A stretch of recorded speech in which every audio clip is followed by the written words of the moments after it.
बाळ, फ्रीजमधून श्रीखंड काढ ना. आम्ही पूर्वी घरीच बनवायचो श्रीखंड. त्याची चवच वेगळी होती. आता काय सगळं रेडीमेड. आजी, हे श्रीखंड खाऊन बघ.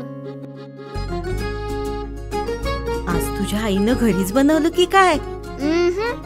हे आहे गोकुळचं श्रीखंड. अगदी जिभेवर रेंगाळणार. जिभेवरच नाही तर मनावरही रेंगाळणार. गोकुळ श्रीखंड, मनावर रेंगाळणार.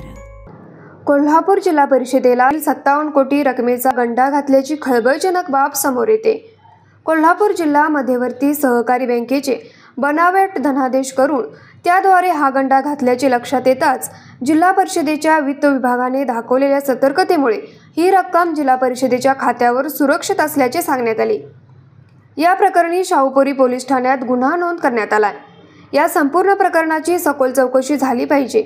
यामध्ये विभागातील कोणी अधिकारी सामील आहे का हे देखील पाहण्याची आवश्यकता आहे, असे वैद्यकीय शिक्षण मंत्री तथा कोल्हापूर जिल्हा मध्यवर्ती बँक अध्यक्ष हसन मुश्रीफ यांनी सांगितले. बनावट धनादेश मुंबईतील खासगी बँकेमधून भरण्यात आली होती.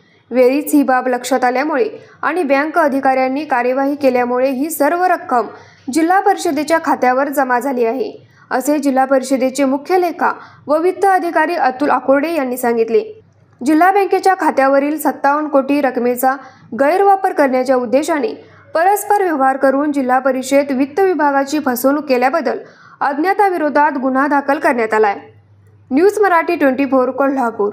न्यूज मराठी 24 या चॅनेलला नव्या वर्षात पदार्पणाबद्दल मी त्यांच्या सर्व सहकाऱ्यांना हार्दिक शुभेच्छा देतो. माझे सहकारी मित्र प्राध्यापक आहिरे सर आणि एकूणच त्यांच्या टीमनं गेल्या 8 वर्षामध्ये समाजोपयोगी कामं, शासकीय योजना आणि लोकांच्या सूचना शासनापर्यंत पाठवणे या सर्व गोष्टींमध्ये अतिशय सुंदर काम केलेलं आहे. त्यांच्या भावी वाटचालीस माझ्याकडून हार्दिक शुभेच्छा. धन्यवाद.